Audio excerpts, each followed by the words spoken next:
igreja, mas que sempre vale a pena revisitá-lo, meditar em cima dele, porque é sempre presente este texto, como toda a Bíblia. Enaltecemos a Bíblia como nossa única regra de fé e prática, como disse o jovem futuro seminarista Pedro, que essa semana, uma semana decisiva para ele, vai enfrentar aí algumas emoções diferentes, e com certeza vai ser muito interessante para a sua formação emocional, formação espiritual e para frente, formação teológica. Muito bem, capítulo 6, a partir do versículo 10. Ainda ouço um fosso falhar, muitas folhas correndo de um lado para o outro. Amém? Então vamos lá. Quanto ao mais, irmãos, sede fortalecidos no Senhor e na força do seu poder, revestivos de toda a armadura de Deus para poderes ficar firmes contra as ciladas do diabo, porque a nossa luta não é contra o sangue e a carne, e sim contra os principados e potestades, contra os dominadores deste mundo tenebroso, contra as forças espirituais do mal nas regiões celestes. Portanto, tomai toda a armadura de Deus para que possais resistir no dia mau, e depois de teres vencido tudo, permanecer inabaláveis. Estais, pois, firmes, cingindo-vos com a verdade e vestindo-vos com a couraça da justiça. Calçai os pés com a preparação do Evangelho da paz, embraçando sempre o escudo da fé, com o qual podereis apagar todos os dardos inflamados do maligno. Tomai também o capacete da salvação e a espada do Espírito, que é a palavra de Deus. Muito bem, queridos, até aí. Esse texto, então, o apóstolo Paulo está trazendo um alerta para os ímpios, para os gentios. Não, o apóstolo Paulo certamente está trazendo um alerta para aquela igreja, para irmãos como eu e você, filhos e filhas do Senhor que frequentavam aquela igreja naquela cidade de Éfeso. Ele vem nos alertar que existe uma batalha, uma luta, como queira chamar, uma luta espiritual que está acontecendo nas regiões celestes, na região invisível, aquela que não conseguimos enxergar.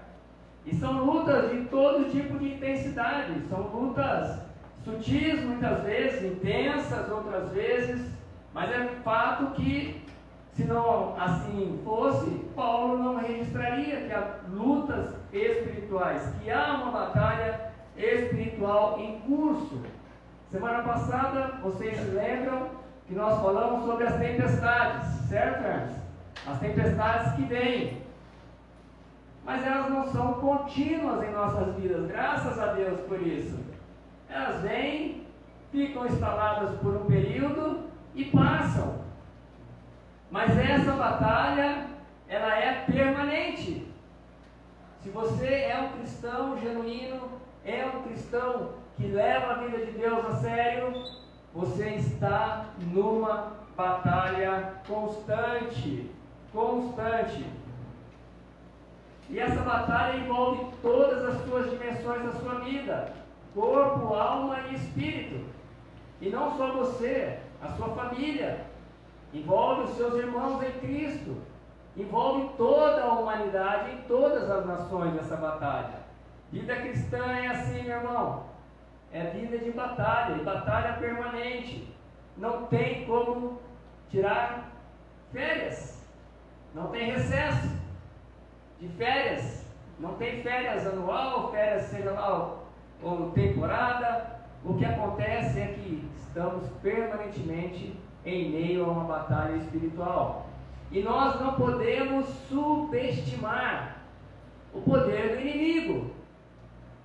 Porque vejamos que Paulo coloca de uma forma muito didática de que há uma hierarquia, uma organização no mundo espiritual das trevas. Seu líder, todos nós sabemos que é o diabo, o Satanás, o tentador, o maligno, o pai da mentira e muitos outros nomes que são dados para Satanás. E junto com ele há uma corja de anjos caídos que estão estrategicamente, organizadamente agindo para tirar a sua paz, tirar a minha paz. Se isso não fosse verdade, não bastasse esse texto de Paulo, há várias citações do nosso inimigo na Bíblia, para que a gente fique alerta sobre isso. Por exemplo, o apóstolo Paulo diz que o diabo ele cega o entendimento dos incrédulos para que eles não creiam, não é isso? Jesus diz que na parábola do semeador, que aquela semente que o semeador lançava e caía pelo caminho, o inimigo ia lá e roubava do coração das pessoas a palavra de Deus.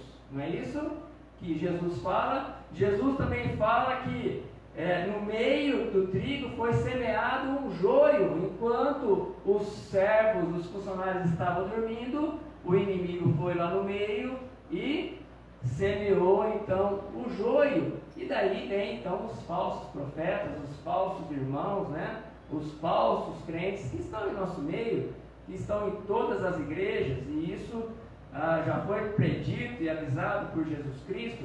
O apóstolo Paulo também diz que o nosso inimigo está bramando como leão, rugindo ao nosso derredor, procurando a quem possa tragar. Não é assim que fala? Ele também sugestiona na nossa mente pensamentos negativos, pensamentos impuros e toda uma sorte de pensamentos que não estão compatíveis com a palavra. Ele entra na vida das pessoas pela mentira, como entrou lá no início da igreja primitiva, na vida de Ananias e Safira, e por causa da mentira, esse casal, conta-nos a Bíblia, que também padeceu uma morte repentina por causa da mentira. Também o Novo Testamento nos fala de várias doenças causadas por espíritos demoníacos. Mas há uma sutileza, como eu falei, que o inimigo vai trabalhando a vida das pessoas, que é por meio do secularismo. Secularismo é totalmente afastado, ou seja, é o oposto das coisas espirituais. Você vai se envolvendo com os sistemas, com as ideologias, com as vantagens, né, com a cultura da vantagem que predomina na nossa sociedade, prazeres carnais, as riquezas, os bens materiais, o consumismo, quantos ismos, ideologias de pensamento. Quando você vai ver, o inimigo já está controlando a vida da pessoa, porque a pessoa ela está totalmente apartada das coisas sagradas. Então, isso significa que o reino das trevas não é composto por forças desorganizadas, não é, e sem propósitos. Lembra a passagem onde que Jesus fala que tem que amarrar o valente? O valente, ele entra na casa da pessoa e ele é muito bem organizado, e se ele sai, ele vai e busca 7 outros espíritos demoníacos, encontrando a casa adornada, limpa e vazia, ele volta. Por quê? Porque há toda uma organização no meio dessa hierarquia, há um planejamento muito específico e muito detalhado do inimigo para derrubar a liderança dessa igreja. Porque ele sabe que derrubando a liderança, muitos caem. Por isso a importância dos irmãos estarem orando pela liderança da igreja. Sempre, sem cessar, todos os dias, orem por nós. E vendo algum deslize, vendo alguma falha, venha em amor, né, na liderança e fala: irmão, será que não está acontecendo isso ou aquilo?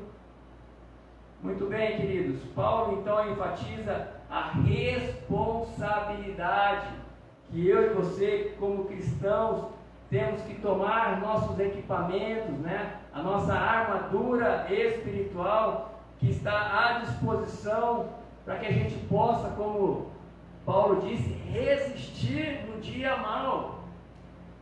Ou então, para que a gente possa estar atento, né, contra as ciladas do maligno. E ciladas do maligno, lá no grego original, ciladas é metodeia, da onde vem a palavra método. Então isso enfatiza também que o nosso inimigo ele tem métodos, ele é o incansável, ele não se cansa, ele também não tira férias, ele está 24 horas, às vezes ele deixa você, dá linha para você, para que você então acabe pensando ou nessa subestimação do seu poder e do seu alcance. Há muitos teólogos liberais, há muitas áreas do saber que ignoram o poder ou mesmo a existência do inimigo. Dizem que é só uma coisa da religião para colocar medo nas pessoas, para dizer e colocar um freio moral na sociedade. Mas não é nada disso, e nós sabemos, irmãos, como ele é metódico e como ele nos conhece, e seus demônios acompanham as nossas vidas. Porque ele quer alcançar, atingir os crentes, porque os outros, eles já têm. Jesus disse, quem não é por mim é contra mim, quem comigo não ajunta, espalha. Então existem dois impérios, o império da luz e o império das trevas.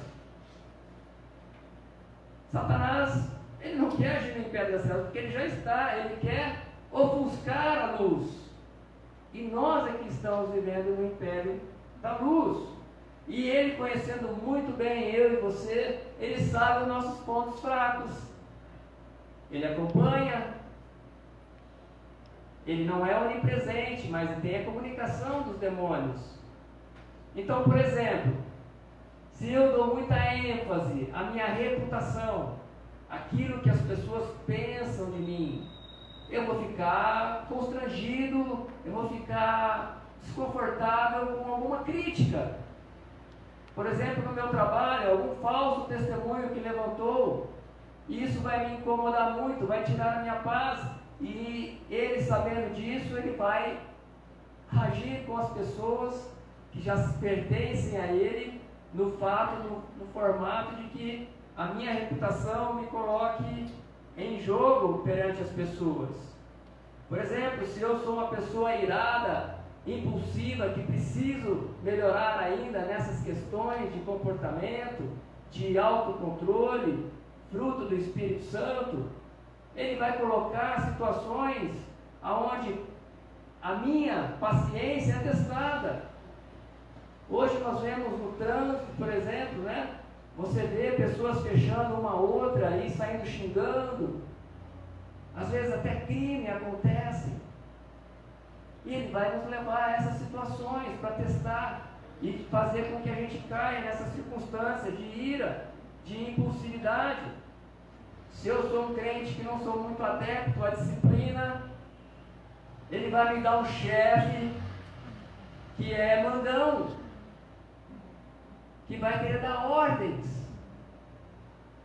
E isso vai me trazer um desconforto muito grande, porque eu preciso melhorar nessa questão de ser uma pessoa disciplinada.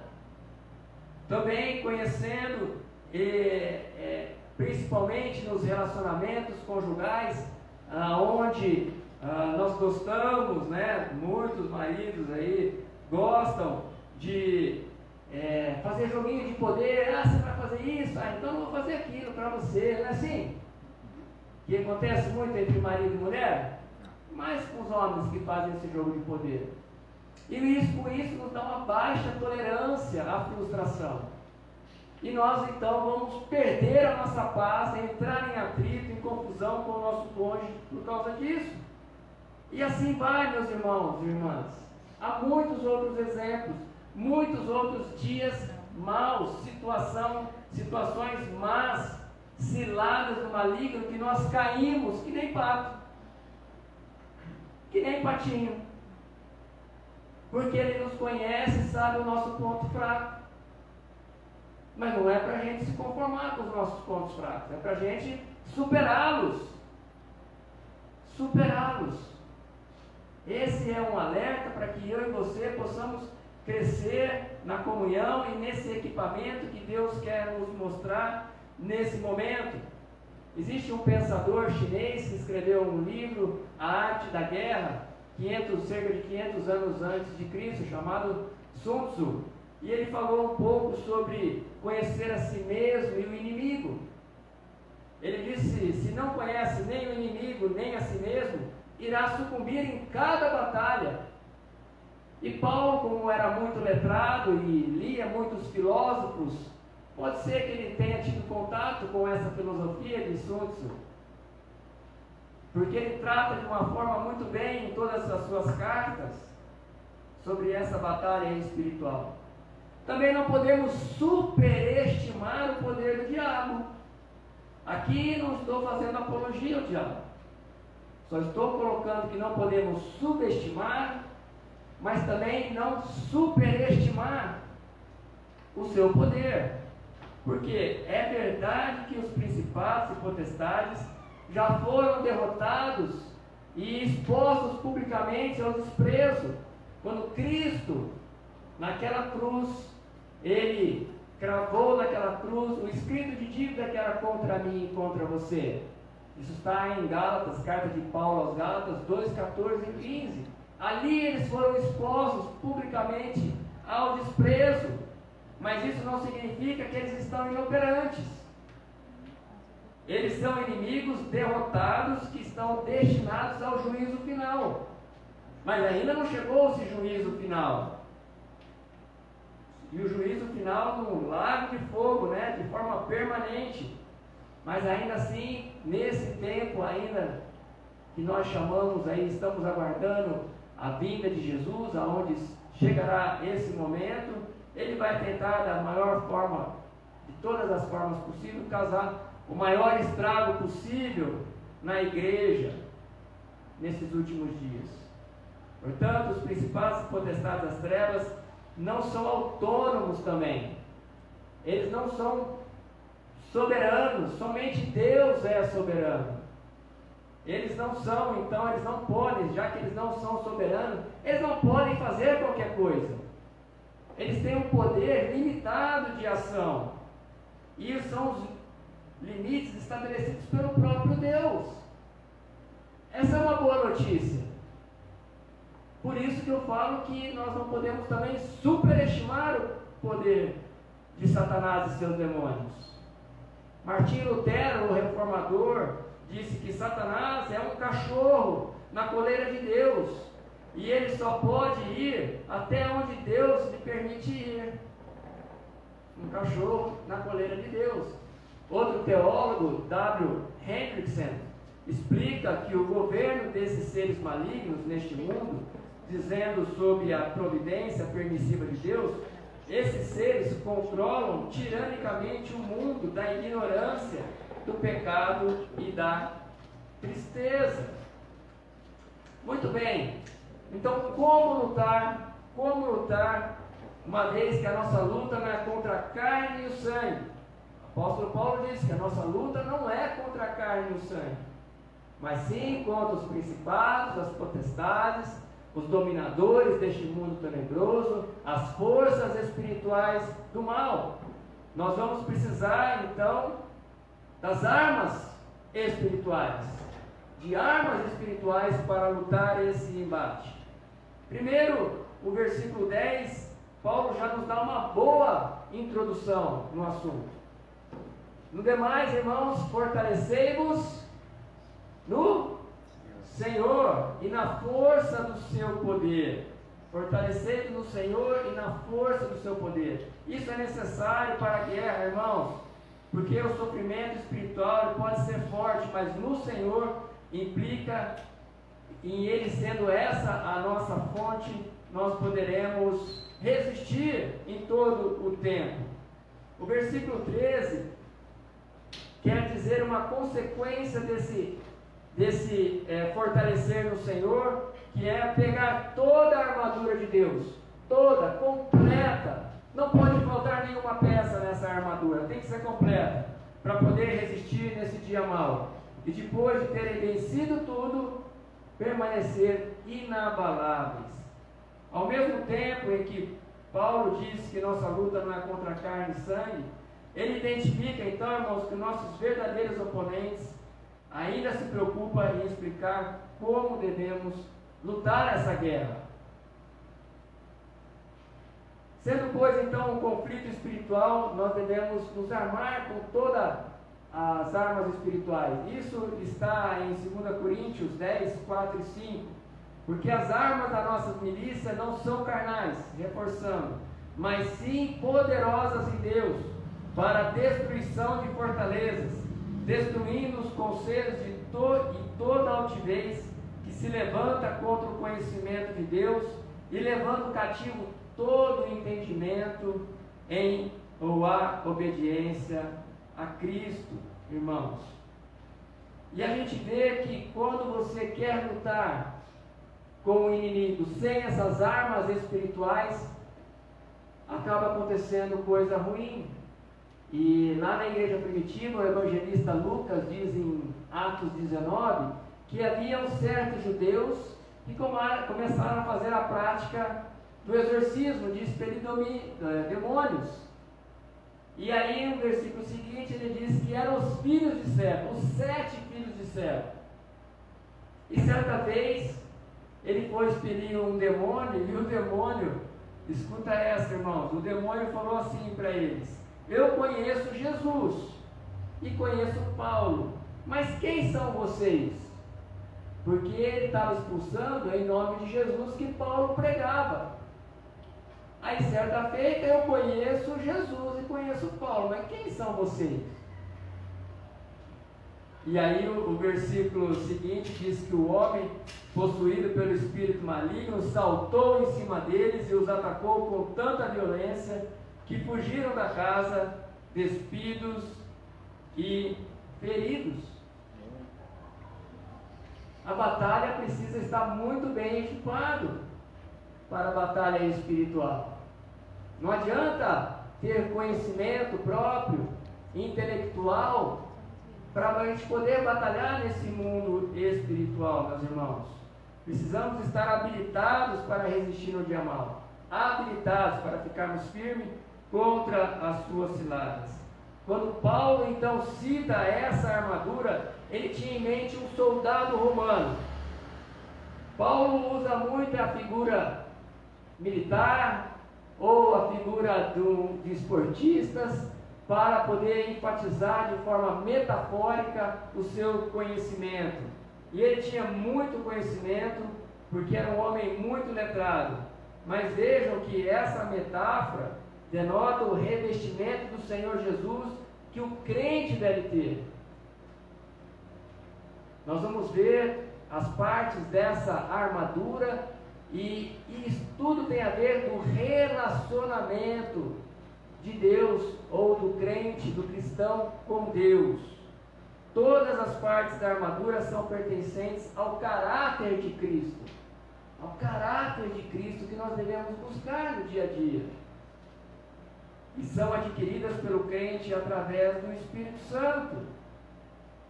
Portanto, é a arma que Deus nos oferece para resistir no dia mau, a armadura de Deus. Então vamos ver o que as Escrituras, o que a palavra que Paulo nos oferece como armadura para lutar esse combate, essa batalha espiritual. Muito bem, a primeira peça que ele olha observando um soldado romano é o cinturão. E Paulo fala que é o cinturão da verdade. E o cinturão era usado para amarrar ali a armadura, para colocar a espada com a sua bainha. para a guerra, para o homem, para o militar romano e para a guerra.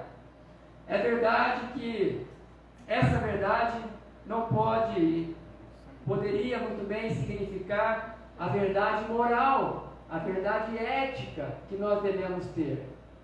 Mas essa batalha não é uma batalha para nós nos colocarmos diante de Deus com a nossa força, com o nosso conhecimento, com a nossa moralidade, com o nosso senso de justiça. É uma batalha que nós devemos usar as armas de Deus e não as nossas, porque nós vamos falhar como falharam os filhos de Seva. Nós precisamos considerar que essa verdade, ela é o conjunto de verdades de Deus. É todo o arcabouço doutrinário, teológico que nós temos aprendido na nossa caminhada cristã. Essa é a verdade. E ele querendo dizer então que nós devemos vestir o cinturão da verdade, é que nós devemos seguir a verdade, seguir aquilo que nós aprendemos. Essa é então a primeira peça. Depois ele fala que vai vestir a couraça da justiça. A couraça da justiça, ou a couraça do militar romano, ela era para proteger as partes vitais, pegava peito e costas, protegia o coração, protegia os pulmões, o fígado, das estocadas de espada, porque qualquer estocada poderia ferir um órgão interno e o militar ali, romano, padecer de uma hemorragia. Então, o que era essa justiça, irmãos? O que ele queria dizer de forma metafórica com a couraça da justiça? Ele tinha em mente a justificação que nós alcançamos por meio da graça de Deus, do novo nascimento. Romanos 8:1 diz que aqueles que estão em Cristo, não há condenação para aqueles que estão em Cristo. Então a justificação, que é a justiça de Deus agindo em nós, nos habilitaria para essa batalha espiritual. Então não tem nada a ver comigo e com você, é a obra do Espírito Santo. Significa que nós precisamos ser servos, selados, lavados pelo sangue do Cordeiro. Isso sim, não tem nada a ver com a minha ou com a sua santidade. Depois Paulo fala que nós devemos calçar com os sapatos da preparação do Evangelho da Paz. As sandálias romanas, usadas para a guerra, era formada de couro e tinha cravos embaixo para dar sustentação no terreno. Nos dá a entender, ou sempre pensamos que calçar os calçados do Evangelho, da preparação do Evangelho da Paz, é fazer o evangelismo. Não é isso? Não é isso?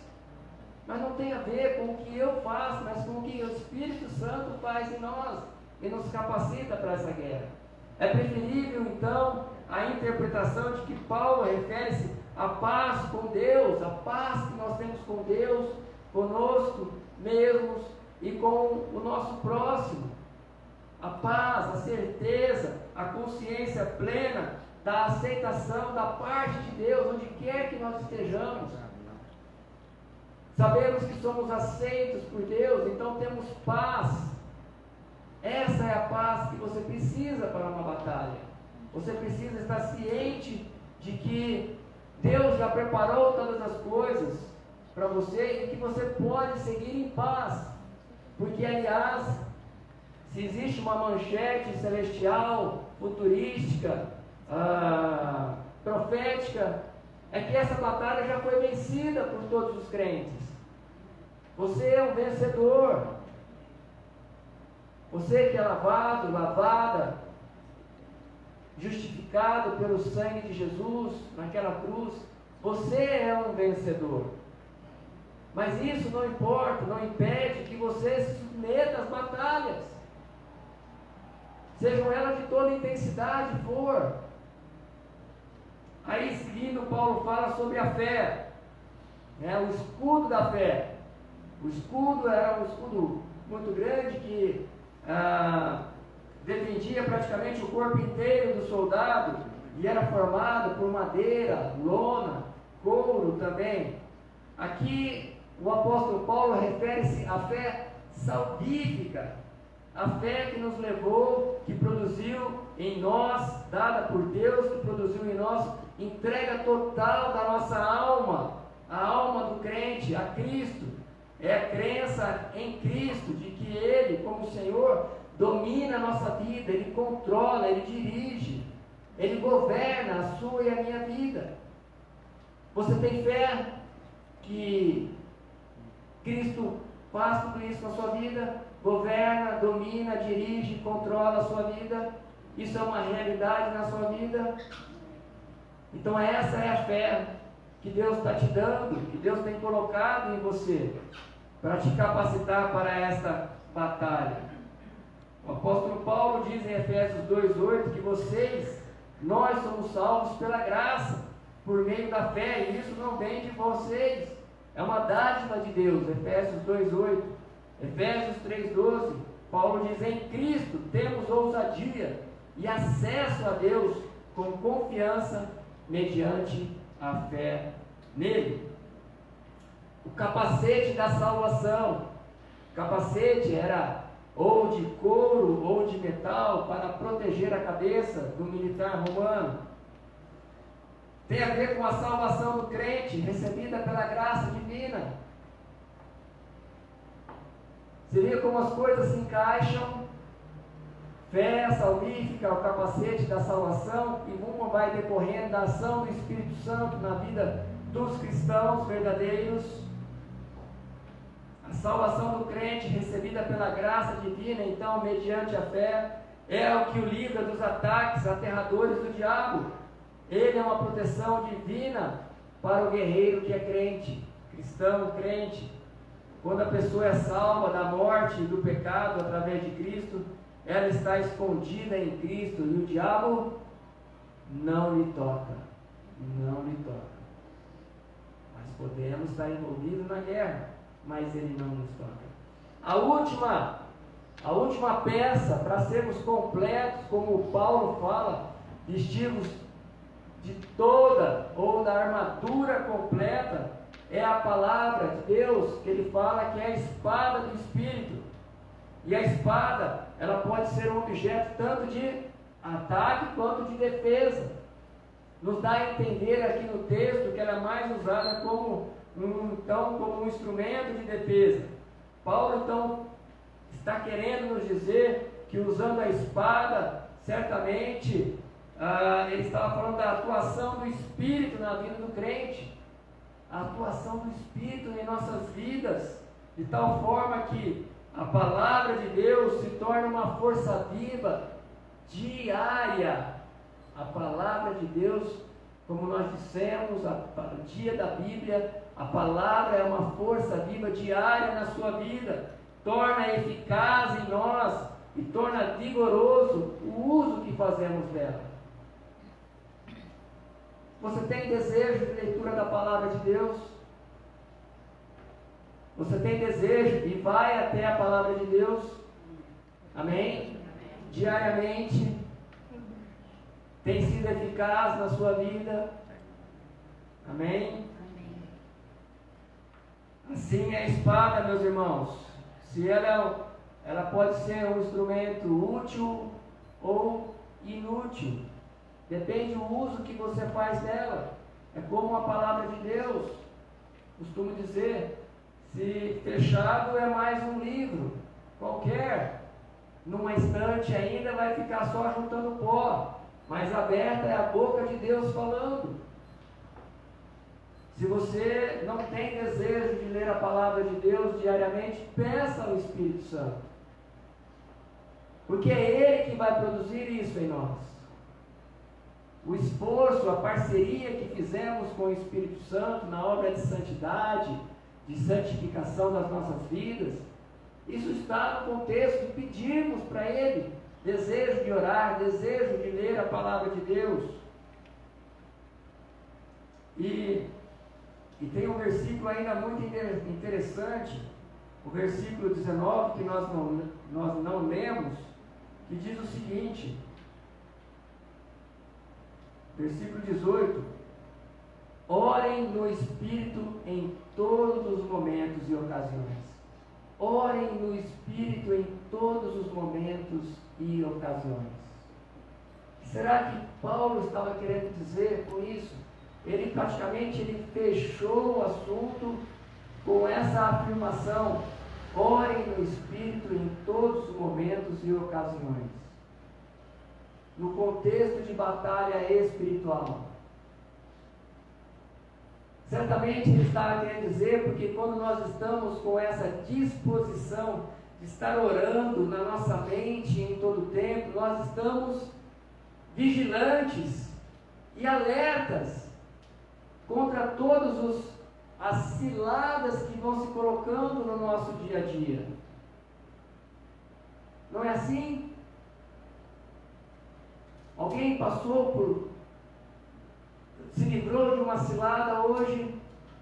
Alguém caiu numa cilada hoje? Irmãos, é verdade que nós estamos numa batalha. E numa batalha, ora, nós avançamos no terreno do inimigo e estamos sujeitos também a tomar uma flechada, a sermos atingidos pelos dardos inflamados do maligno. Não somos perfeitos, somos seres humanos ainda. A nossa natureza ainda é decaída. Estamos esperando a redenção completa.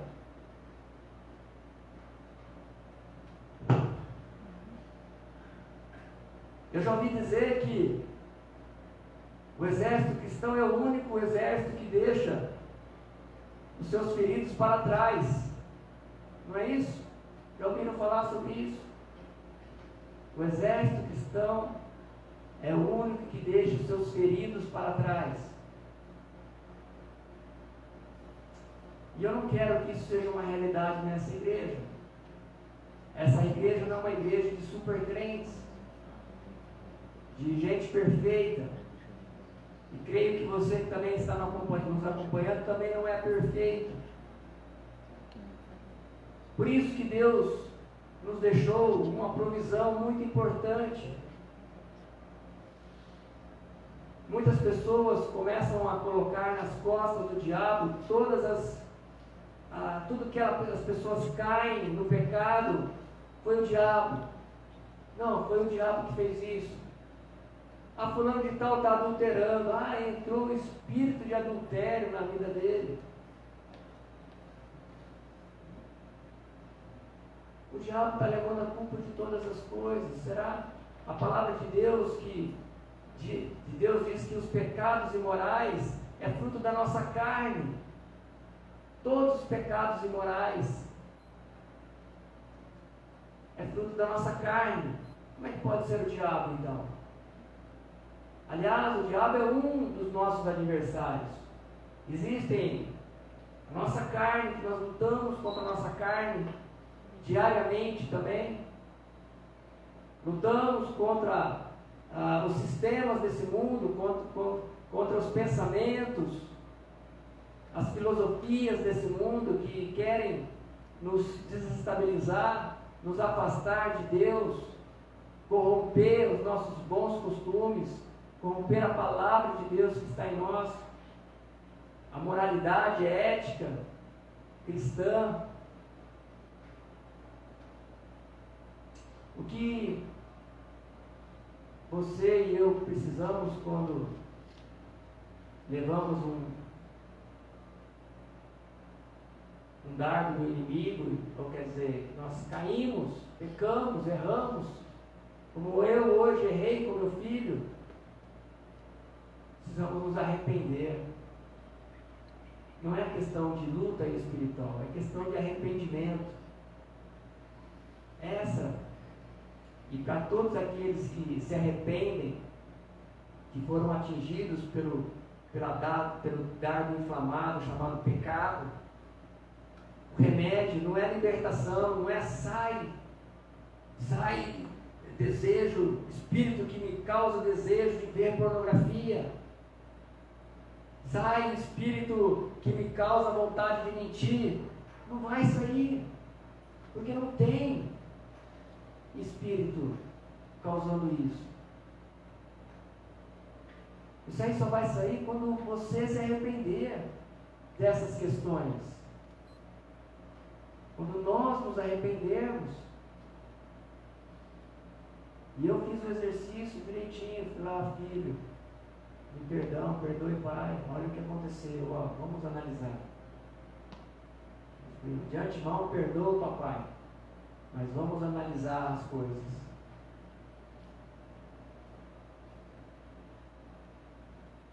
E eu queria nessa noite, se você precisa de arrependimento e não de libertação,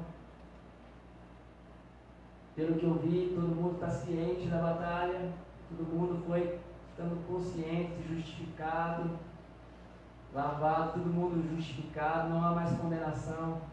Talvez o seu problema seja a necessidade de arrependimento. E eu quero orar por você nessa noite. Quero orar por você em casa também. Feche teus olhos. Vamos orar.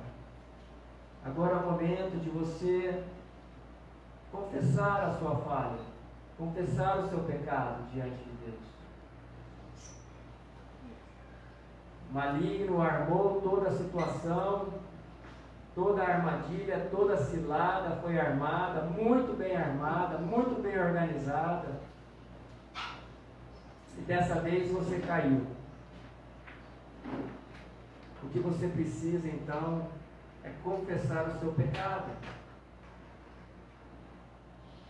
Confessar o seu pecado e declarar que daqui para frente você vai buscar todos esses equipamentos, instrumentos da armadura de Deus, para que você não possa cair novamente. E você também precisa entender que a armadura de Deus não é uma coisa de superstição. Orar, não, agora eu coloco o capacete da salvação, eu mexo meus braços assim, eu vou colocar a couraça da justiça, o escudo da fé está aqui, a espada do Espírito está aqui. Não é isso.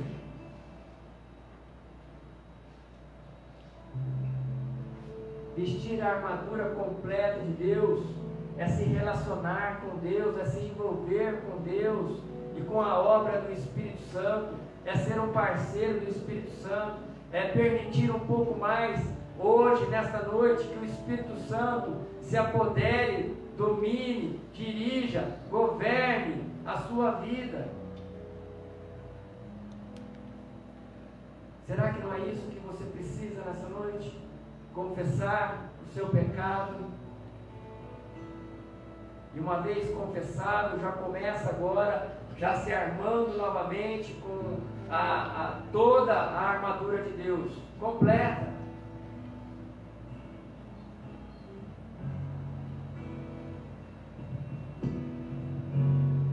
Continue falando com o Senhor. Ore no Espírito. Aleluia. Continue falando com Deus.